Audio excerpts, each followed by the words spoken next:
How do you calculate the standard deduction? Have you ever wondered how to figure out the standard deduction on your taxes? It can be a bit tricky, but I am here to break it down for you in a simple way. First, you need to know that the standard deduction amount depends on your filing status. This could be single, married filing jointly, married filing separately, head of household, or qualifying widow or widower. Each of these statuses has a different standard deduction amount. For the year 2024, here are the amounts you need to know. If you are a single filer or married and filing separately, your standard deduction is $14,600. If you are head of household, the amount increases to $21,900.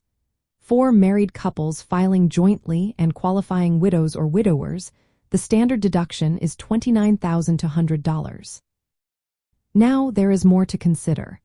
If you are 65 years or older or if you are blind, you may qualify for an additional standard deduction. This extra amount is added to your basic standard deduction based on your filing status. So, if you qualify, make sure to include that in your calculations. Next, let's talk about how to calculate your total standard deduction. Start with the basic amount for your filing status. Then, add any additional deductions you qualify for due to age or blindness. This gives you your total standard deduction. Once you have your total standard deduction, it is time to apply it to your tax return. You will subtract this total from your adjusted gross income.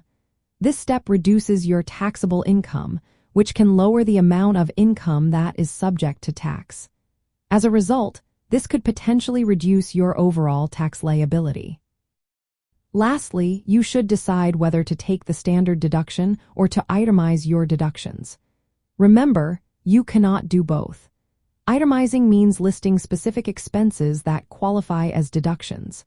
Sometimes, itemizing can be more beneficial if your total itemized deductions exceed the standard deduction amount.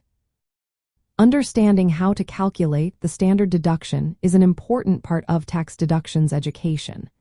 It helps you manage your tax obligations effectively and make informed decisions about your tax return. So, now that you know how to calculate the standard deduction, you can approach tax season with more confidence.